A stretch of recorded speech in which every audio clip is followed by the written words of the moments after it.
Hello everyone, नमस्कार। स्वागत है आप सभी का लोधा जी क्लासेस के बीए प्लेटफॉर्म पर। बीए दोस्तों, actually BA first year, second और थर्ड ईयर दो सभी में कंफ्यूज ना हो कि किसी की यूनिवर्सिटी अर्थात किसी के सिलेबस में आपकी यूनिवर्सिटी के ऊपर डिपेंड करता है कि कोई यूनिवर्सिटी आधुनिक भारत के इतिहास को फर्स्ट ईयर में भी, कोई कोई यूनिवर्सिटी ऐसी है दोस्तों जो फर्स्ट ईयर में भी इसको पढ़ा रही है, सेकेंड ईयर में भी है और थर्ड ईयर में भी पढ़ा सकती है। लेकिन मैक्सिमम जो यूनिवर्सिटी है दोस्तों, वो भारत के जो 8 हिंदी भाषी राज्य है उनमें अधिकतम जो यूनिवर्सिटियां हैं इस आधुनिक भारत के इतिहास को अधिकतम रूप से थर्ड ईयर में पढ़ाती है। ठीक है ना। तो इसी कारण से हम यहाँ पर थर्ड ईयर ही बोलते हैं कि आधुनिक भारत के इतिहास जो हमें पढ़ने को मिलता है वो थर्ड ईयर में पढ़ने को मिलता है। अब ऐसा क्यों है, इसकी जरा से सिर्फ हम 1 मिनट बात कर लेते हैं, फिर अपना सेशन आज का स्टार्ट करते हैं। दरअसल दोस्तों क्या है कि हम इतिहास को 3 भाग में बांटते हैं, आप सभी अच्छे से जानते हैं। प्राचीन इतिहास, मध्यकालीन इतिहास और आधुनिक इतिहास। ठीक है ना। तो प्राचीन जो इतिहास है उसे हम दोस्तों फर्स्ट ईयर में पढ़ते हैं, फर्स्ट ईयर में पढ़ते हैं। और मध्यकालीन इतिहास को हम सेकेंड ईयर में पढ़ते हैं और आधुनिक इतिहास को इस कारण से थर्ड ईयर में पढ़ा जाता है, ताकि ये एक कंटिन्यूटी बनी रहे, एक ये क्रम बना रहे इतिहास का। क्लियर है। तो फर्स्ट ईयर में हम डिटेल क्लासेस, इसी प्रकार से डिटेल क्लासेस आपकी फर्स्ट ईयर में भी ले रहे हैं प्राचीन इतिहास पर, जो क्लासेस काफी चल रही है, कंटिन्यू है। सेकेंड ईयर में मध्यकालीन इतिहास की क्लासेस भी कंटिन्यू है, वहां पर भी सेशन चल रहे हैं। इसके अलावा थर्ड ईयर में दोस्तों हमें 2 पार्ट के अंतर्गत आधुनिक भारत के इतिहास को पढ़ना है। किसमें? आधुनिक भारत का इतिहास एक्चुअली है एक ही, जिसे हम बोलते हैं आधुनिक इतिहास या modern history, modern Indian history. ठीक है।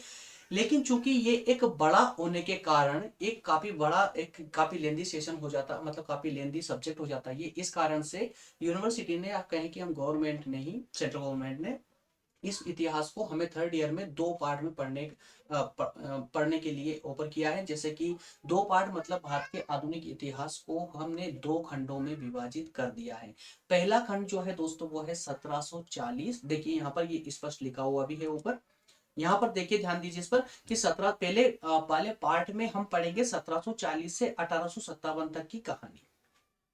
अब इससे पहले का क्या, थोड़ा सा एक बार फिर से शुरू से सुन लीजिए। देखिए दोस्तों, हम प्राचीन समय किसको कहते हैं? अनादिकाल से, जब से मानव की उत्पत्ति हुई है तब से लेकर के दोस्तों लगभग 600 ईसा ईस्वी तक, या कहें कि 1200 ईस्वी तक, मान लीजिए 1200 ईस्वी तक जो है हम प्राचीन इतिहास मानते हैं कि प्राचीन इतिहास था। ठीक है। फिर उस 1200 ईस्वी से लेकर के और लगभग 1700 ईस्वी तक, मान लीजिए यहां तक आपका मध्यकालीन इतिहास रहता है कि जिसमें मुगल कालीन शासन व्यवस्था को हमें पढ़ने को मिलती है। इसके बाद में फिर 1700 से लेकर वर्तमान तक की जो स्थिति होती है वो स्थिति को हम कहते हैं आधुनिक भारत का इतिहास। क्लियर है। तो इन 2 पार्टों में अर्थात आधुनिक भारत के इतिहास वाली इस सीरीज में हम 2 पार्टों में इसको अध्ययन करने वाले हैं। दोनों सीरीज अलग अलग चलेगी, दोनों के सिलेबस इसी प्रकार से अलग अलग डिस्कस किए जाएंगे। तो पहले पार्ट में हम क्या क्या देखेंगे वो आज के इस सेशन में हम बात करने वाले, अर्थात ये कि 1740 से लेकर 1857 तक का जो भारत का इतिहास रहा है उस इतिहास को हम इस सीरीज में कंप्लीट करेंगे। कोई डाउट है क्या इसमें? ठीक है। वो जो सेकंड पार्ट होगा, सेकंड पार्ट में दोस्तों हम 1858 अर्थात इससे आगे की कहानी ना, 1858 से लेकर के 1950 जिस दिन हमारा संविधान लागू हुआ था तब तक का हमें उस पार्ट में पढ़ने को मिलेगा। क्लियर है। इन दोनों में कोई डाउट नहीं होना चाहिए। इसी पार्ट के तुरंत बाद हम उस सेकंड पार्ट का सिलेबस भी एनालाइज करेंगे। ठीक है। और चूंकि दोनों को हम साथ लेकर चलेंगे, दोनों को साथ पढ़ेंगे, क्योंकि एग्जाम आने वाले हैं, एग्जाम के दृष्टिकोण से हम यहाँ पर इसको लेकर आए हैं। अन्यथा हम क्या करते कि पहले फर्स्ट ईयर का प्राचीन इतिहास कंप्लीट करते, उसके बाद में सेकेंड ईयर का मध्यकालीन इतिहास कंप्लीट करते, इससे हमारे क्रम बना रहता। उसके बाद हम आधुनिक भारत के इतिहास में इस वाले पार्ट को कंप्लीट करते। इसको कंप्लीट करने के बाद में फिर हम इसके सेकेंड पार्ट पर आते, अर्थात की 1858 से 1950 तक का जो सेकेंड पार्ट होने वाला है आधुनिक भारत के इतिहास का, उसका अध्ययन करते हैं। ठीक है। लेकिन चूंकि हमें एग्जाम के दृष्टिकोण से पढ़ना है इसे, इस कारण से हमें दोनों सीरीज एक साथ लेकर चलनी पड़ेगी। क्लियर है। चलिए, तो और दूसरी बात, एक बात और है दोस्तों, इसमें कोई भी आप कंफ्यूज ना हो, साथ में यहाँ पर लिखा हुआ है, देखिए ये जो सीरीज है ये बीए और ए में दोनों के लिए समान रूप से महत्वपूर्ण होगी, समान रूप से महत्वपूर्ण सही होगी। ठीक है। कंप्लीट बीए के लिए भी, अगर आप बीए के स्टूडेंट हैं और बीए में अगर आपको ये सिलेबस सब्जेक्ट पढ़ने को मिल रहा है तो 100% ये मान चलिए कि आपका सिलेबस इससे कवर हो जाएगा। और अगर आप एमए कर रहे हैं, एमए में भी अगर आपको ये सब्जेक्ट पढ़ने को मिल रहा है तो 100% आपका एमए का भी कवर करेगा ये सिलेबस। क्लियर है? चलिए, बाकी प्लेलिस्ट वगैरह बना दी गई है, देख सकते हैं आप लोग। ठीक है ना? चलिए शुरू करते हैं दोस्तों हम आज का डिस्कशन, अर्थात आज का जो पूरा हमारा सिलेबस है कि इस सीरीज में हमें क्या क्या पढ़ना है। एक बात इसमें स्टार्ट करने से पहले 1 मिनट आपका और लूंगा उन दोस्तों के लिए जो कंफ्यूज रहते हैं कि सर हमारे सिलेबस के टॉपिक पूरे मैच नहीं हो रहे हैं, उन दोस्तों के लिए विशेष करके। दोस्तों कंफ्यूज ना हो, तो टेंशन बिल्कुल भी ना ले, आप मेरे साथ बने हुए हैं, टेंशन लेने की आपको जरूरत नहीं है, टेंशन मैं लूंगा, आपको नहीं लेनी है।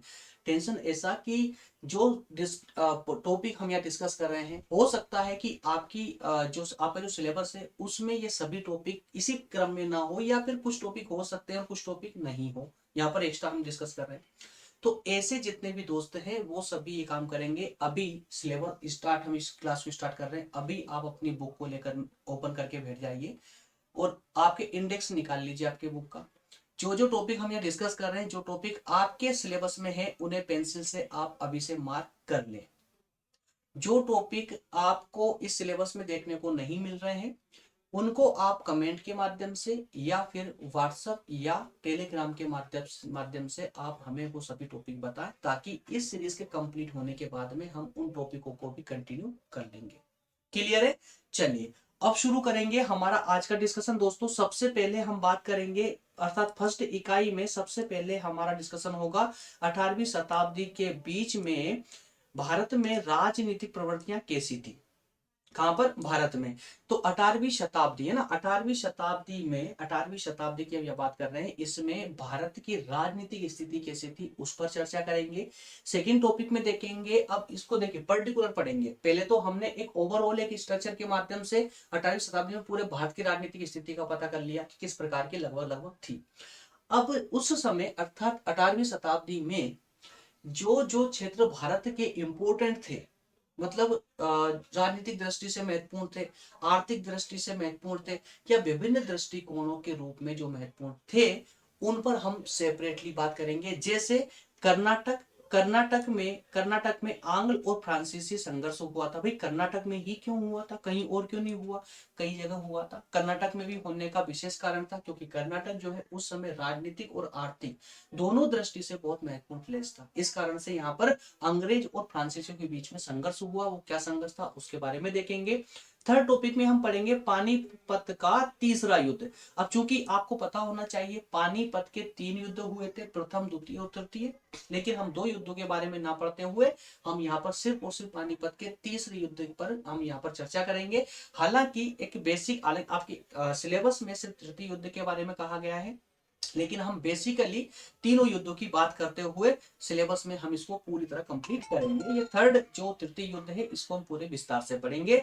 इसके अलावा नेक्स्ट होगा भारत में ईस्ट इंडिया कंपनी की किस प्रकार से स्थापना होती है, और इस स्थापना में प्लासी और बक्सर का युद्ध क्या महत्वपूर्ण भूमिका अदा करता है, इस पर बात करेंगे। अर्थात इसमें 3 टॉपिक कवर होंगे। फोर्थ टॉपिक के अंदर 3 टॉपिक कवर होने वाले हैं, ईस्ट इंडिया कंपनी की स्थापना और साथ में दोस्तों बक्सर का युद्ध और प्लासी का युद्ध। ठीक है, क्लियर है?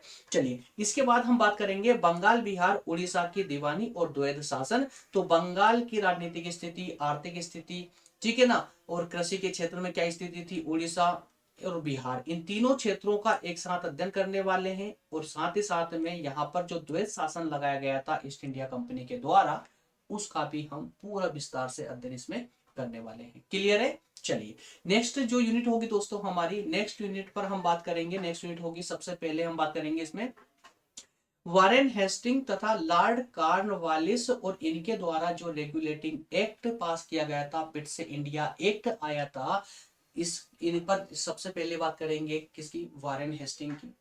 इसके किस प्रकार कुछ सुधार किए थे इन्होंने, किस प्रकार से राजनीति का विकास किया था, या कहें कि किस प्रकार से इन्होंने अपनी राजनीति एकदम सिद्ध रूप से अगर कहें तो इन्होंने भारत में किस प्रकार से अपने राजनीतिक कार्यों को अंजाम दिया था। किस किसने, वारेन हेस्टिंग और कॉर्नवालिस। ठीक है, दोनों का विस्तार से देखेंगे। साथ ही साथ में हम देखेंगे रेगुलेटिंग एक्ट, जो कि बहुत इंपॉर्टेंट एक्ट है दोस्तों। रेगुलेटिंग एक्ट और पिट्स इंडिया एक्ट, ये दोनों एक्ट बहुत इंपॉर्टेंट है भारतीय राजनीति के लिए, क्योंकि इन्होंने भारत के संविधान के निर्माण के समय भी बहुत महत्वपूर्ण भूमिका अदा की थी। ठीक है, तो इसको हम बहुत ही पूरे विस्तार से देखेंगे। इसके बाद हम देखेंगे अंग्रेज और मराठों के युद्ध के संबंध में, अंग्रेज और मराठों के युद्ध के संबंध में, और आंग्ल और मैसूर का संबंध देखेंगे। लॉर्ड वेलेजली और लॉर्ड वेलेजली की सहायक संधि को समझेंगे, क्या थी सहायक संधियां। इसके बाद यूनिट थर्ड होगी, यूनिट थर्ड के अंदर हम बात करेंगे सबसे पहले रणजीत सिंह महाराजा रणजीत सिंह तथा आंग्ल सिख संबंध। तो आंग्ल और सिखों के बीच में जितने भी युद्ध हुए थे उन युद्धों के बारे में देखना है। इनके मध्य में जितनी संधियां हुई थी उन संधियों के बारे में भी हमें यहाँ पर चर्चा करने का मौका मिलेगा। साथ में महाराजा रणजीत सिंह ने भारतीय राजनीति में क्या महत्वपूर्ण भूमिका अदा की थी उस पर भी हम यहाँ पर चर्चा करेंगे। नेक्स्ट होगा लॉर्ड हेस्टिंग और ब्रिटिश प्रभुसत्ता की स्थापना। लॉर्ड हेस्टिंग ने किस प्रकार से ब्रिटिश प्रभुसत्ता की, देखिए ईस्ट इंडिया कंपनी की स्थापना तो पहले ही हो चुकी थी, ठीक है, लेकिन अब ब्रिटिश जो कंपनी आई थी ईस्ट इंडिया कंपनी भारत में सिर्फ व्यापार करने के लिए आई थी, लेकिन वास्तविक रूप से जो सत्ता स्थापित करने में जो सबसे बड़ा योगदान था वो किसका था, तो ये दोस्तों लॉर्ड हेस्टिंग का ही था। इसके समय में ही ब्रिटिश प्रभुसत्ता अर्थात कि इस कंपनी का राजनीति में प्रत्यक्ष रूप से प्रवेश हो चुका था, प्रत्यक्ष रूप से प्रवेश हो चुका था। ठीक है, इसके बाद बात करेंगे हम अंग्रेज और बर्मा का मतलब आंग्ल बर्मा संबंध। आंग्ल बर्मा संबंध, बर्मा किसको बोल रहे हैं हम, वर्तमान म्यांमार को। ठीक है, नेक्स्ट टॉपिक होगा आंग्ल अफगान युद्ध, आंग्ल अफगान संबंध। अफगान अर्थात वही अफगानिस्तान, पता ही आपको ना, वर्तमान में पाकिस्तान अफगानिस्तान। लॉर्ड डल, नेक्स्ट है लॉर्ड डलहौजी की हड़प नीति। लॉर्ड डलहौजी की हड़प नीति बहुत इंपॉर्टेंट टॉपिक है दोस्तों, लॉर्ड डलहौजी की हड़प नीति। इसके बाद प्रथम स्वतंत्रता संग्राम 1857, सभी ने को पता है, लगभग सबने पढ़ा हुआ भी है, 1857 की क्रांति, उसी पर यह चर्चा करने वाले हैं। 1857 के स्वतंत्रता संग्राम में महिलाओं की क्या भूमिका थी उस पर बात करेंगे, जैसे लक्ष्मीबाई, अवंतीबाई, झलकारी बाई, तो इन सब की महत्वपूर्ण भूमिकाओं पर भी चर्चा करेंगे। नेक्स्ट यूनिट होगा हमारा 4, और 4 यूनिट के अंदर सबसे पहला टॉपिक होगा भारतीय पुनर्जागरण। बहुत इंपॉर्टेंट और बहुत इंटरेस्टिंग टॉपिक है दोस्तों, भारतीय पुनर्जागरण। भारतीय पुनर्जागरण किसे कहते हैं, क्या है ये टर्म, बहुत इंटरेस्टिंग होगा। इसके बाद हम बात करेंगे सामाजिक धार्मिक आंदोलनों की, जिसमें राजा राम मोहन राय का सहयोग क्या रहा, ब्रह्म समाज का सहयोग क्या रहा, इन सब पर बात करेंगे। नेक्स्ट टॉपिक होगा लॉर्ड विलियम बेंटिक। नेक्स्ट महिलाओं की स्थिति। नेक्स्ट पश्चिमी शिक्षा का विकास, लॉर्ड मेकाले का षड्यंत्र, निस्पंदन का सिद्धांत, और नेक्स्ट एंड लास्ट होगा इसका भारत का आधुनिकीकरण। भारत का आधुनिकीकरण कहां से कब प्रारंभ हुआ उस सब पर भी हमारी एक चर्चा होगी।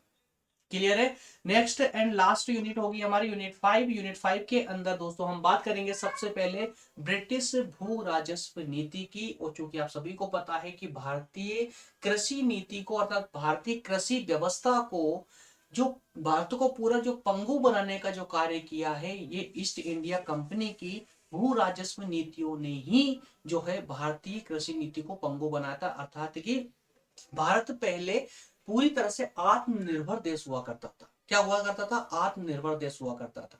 ठीक है ना, जब तक वास्को डी गामा भारत नहीं आया था, है ना, कुछ हमारे विद्वान भी है, इतिहासकार विद्वान है जो ये लिखते हैं कि वास्को डी गामा ने भारत की खोज की। ऐसे इतिहासकारों को पकड़ कर ना 2 जूते लगाना चाहिए।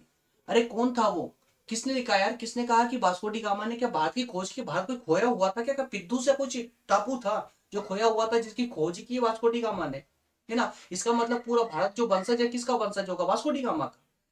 अरे भाई बल्कि ये है कि भारत जाने का रास्ता खोजा था यार वास्को डी गामा ने, ठीक है ना। तो ये यूरोपीय लोग जो है ना, ये हमारे पास आए थे, ये हमें हमें ढूंढते हुए हमारे पास आए थे, ना कि हम इनके पास गए थे। और उससे पहले हम पूरी तरह से आत्मनिर्भर थे। हमारा पूरा प्राचीन इतिहास जो रहा है पूरा आत्मनिर्भर रहा है दोस्तों, कभी हम किसी पर निर्भर नहीं हुए। लेकिन इन यूरोपियों ने भारत में आकर के भारतीय भूमि पर पैर रख के भारतीय भूमि को इस प्रकार गंदा किया कि आज तक हम पूरी तरह आत्मनिर्भर नहीं बन पाए। ठीक है ना। तो ये दोस्तों ये सब इसमें कहीं ना कहीं जब आगे चलकर जैसे ब्रिटिश कंपनी ने व्यापार के साथ साथ में राजनीति पर भी अधिकार कर लिया। तो उसके बाद इन्होंने कुछ भूमि को लेकर कुछ अपने नियम लगाए, है ना, जैसे स्थायी बंदोबस्त जैसी स्कीमें लेकर आए, रेतबाड़ी या महालबाड़ी, है ना। कृषकों की स्थिति क्या हुआ, इससे गिरती हुई चली गई और इतनी गिरी कि कंटिन्यूअसली फिर अकाल पड़ने लग गए थे भारत में। और चूंकि आप सभी जानते हैं कि अधिकतम जो जनसंख्या हमारे भारत में उस समय भी और आज भी जो निवास करती है वो कृषक ही होते हैं, है ना, जो कि कृषि पर डिपेंड करते हैं। अब कृषि की स्थिति तो इन नीतियों ने, अंग्रेजों की इन नीतियों ने पूरी तरह बर्बाद कर दी थी। ठीक है, जिस कारण से भारत, जिसे हम एक समय सोने की चिड़िया कहते थे, पूरी तरह बर्बाद होकर के, सोने की तो क्या तांबे की भी नहीं बची थी उस समय, ना। चलिए, तो इन सब पर हम बहुत ही इंटरेस्टिंग तरीके से और पूरे विस्तार से इस पर चर्चा करने वाले हैं दोस्तों। नेक्स्ट होगा ग्रामीण ऋणग्रस्तता। ग्रामीण ऋणग्रस्तता अर्थात ये कि भारतीय जो ग्राम थे वो किस प्रकार से ऋण के दबाव में आने लगे। और नेक्स्ट है कृषि का वाणिज्यीकरण। फिर धन का निष्कासन, किस प्रकार से धन का भारत से निष्कासन हुआ, अर्थात भारत से धन जो है निष्कासित होकर के यूरोप अर्थात इंग्लैंड पहुंचने लगा। ठीक है, नेक्स्ट है कुटीर उद्योगों का किस तरह से विनाश हुआ। तो ये दोस्तों हमारे बहुत इंपॉर्टेंट टॉपिक, अर्थात ये जो यूनिट नंबर 5 है, बहुत इंटरेस्टिंग और बहुत ज्यादा नॉलेज से भरी हुई है, ज्ञान से भरी हुई। सभी जितने भी टॉपिक आप देख रहे हैं ये सारे टॉपिक ज्ञान से भरे हुए बहुत इंपॉर्टेंट टॉपिक है। एक भी टॉपिक छोड़ने लायक नहीं है दोस्तों, सब कुछ पता होना चाहिए यार आपको। चाहे अगर स्टूडेंट नहीं भी होना, अगर सामान्य व्यक्ति भी अगर इस लेक्चर को देख रहा हो तो कम से कम ये 5 यूनिट जरूर कंप्लीट फॉलो करना दोस्तों। इसमें बहुत कुछ जानकारी छिपी हुई है, बहुत कुछ सीखने को यहाँ मिलेगा, बहुत कुछ जानने को मिलेगा हमारे भारत के। ठीक है, तो दोस्तों इस प्रकार से ये सभी व्यवस्था जितनी भी, ये जो हमने जितने टॉपिक पढ़े हैं, ये सारे हमारे जो है 1857 तक की पूरी स्टोरी यहाँ पर कवर हो जाती है। इसके अगले पार्ट में दोस्तों हम 1858 से लेकर के 1950 तक की कहानी हम इसके सेकेंड पार्ट में कवर करेंगे, ठीक है ना। और इसका सेशन दोस्तों कल से ही स्टार्ट होने वाला, कल से स्टार्ट हो जाएगा। और कल से ही, हाँ, हो सकता है कि हफ्ते में लगभग 3 क्लास आपको कम से कम इसकी मिलती रहेगी, और 3 क्लास ही आपको जो है इसके सेकेंड पार्ट की मिलेगी, साथ साथ चलेंगे दोनों पार्ट। क्लियर है। चलिए दोस्तों, मिलेंगे नेक्स्ट सेशन में। तब तक आप सभी का बहुत बहुत धन्यवाद। और नेक्स्ट सेशन में हम क्लास स्टार्ट करेंगे पहली यूनिट्स के पहले टॉपिक से। और पहला टॉपिक है हमारा 18वीं शताब्दी के बीच में भारत की राजनीतिक स्थिति। एकदम बेसिक टॉपिक है, बेसिक कंसेप्ट है, बहुत अच्छे से समझ आएगा, कुछ भी डिफिकल्ट जैसा नहीं है। और चूंकि आपको याद रहे दोस्तों, बीए और एमए दोनों को मिक्सअप करके हम ये क्लासेस लेकर आते, ताकि आपके 100% आपको इम्प्रूवमेंट इससे मिले, आपके व्यक्तित्व में भी इम्प्रूवमेंट हो, साथ ही साथ में एग्जाम में आंसर राइटिंग करते वक्त आपकी कॉपी जो है अन्य स्टूडेंट से अलग दिखनी चाहिए। और वो अलग कब दिखेगी, जब आपकी टर्मिनोलॉजी एकदम स्ट्रॉन्ग होगी और आपकी लिखावट अलग होगी, आपका डेटा जो है इस प्रकृति का होगा जो आपको अन्य की कॉपियों से अलग बनाए। ठीक है, और जब आपकी कॉपी अलग होगी तो नंबर भी आपके अलग ही होंगे। और चूंकि सिर्फ नंबरों की हम बात नहीं करते दोस्तों, बल्कि ये कि जो सब्जेक्ट हम बीए में पढ़ते हैं ये हमारे व्यक्तित्व में एक निखार लाते हैं। ज्ञान इसका होना चाहिए पूरे विस्तार से दोस्तों, बीए के सभी सब्जेक्टों को पूरे विस्तार से पढ़ने पे फोकस किया करें। ठीक है दोस्तों, चलिए मिलेंगे नेक्स्ट सेशन में, बहुत जल्दी नेक्स्ट सेशन को स्टार्ट करेंगे। जो दोस्त अभी तक टेलीग्राम पर नहीं जुड़े हैं जल्दी से टेलीग्राम को ज्वाइन कर ले, जल्दी से टेलीग्राम चैनल को ज्वाइन कर ले, ताकि सभी नोट्स, वो क्लास की लिंक आपको दोस्तों वहां पर मिलती रहे। सभी क्लास की नोट्स आपको, क्लास की लिंक भी आपको मिलती रहे टेलीग्राम पे। आप सभी को पता है लोधा जी क्लासेस नाम से ग्रुप है दोस्तों, साइट में जाते हो, लोधा जी क्लासेस नाम से ग्रुप है, इसको जल्दी से ज्वाइन कर लें। ज्वाइन कर लेंगे तो सभी लेक्चर की लिंक और नोट्स वगैरह सब आपको यहीं पर प्रोवाइड होते हैं। इससे आपका एक भी लेक्चर छूटेगा नहीं। टेलीग्राम पर जाएंगे तो क्या होगा, जैसे ही हम इधर यूट्यूब पे अपलोड करते हैं वीडियो, वैसे ही तुरंत उसके लिंक हम आपको टेलीग्राम ग्रुप में सेंड कर देते हैं। वहां पर जैसे आप ओपन करते देखते हैं तो आपका एक भी वीडियो छूटेगा नहीं, एक भी क्लास नहीं छूटेगी, कंटिन्यू आपकी चलते रहेगी। ठीक है, चलिए मिलेंगे बहुत जल्दी नेक्स्ट सेशन में। तब तक आप सभी का बहुत धन्यवाद। Thank you.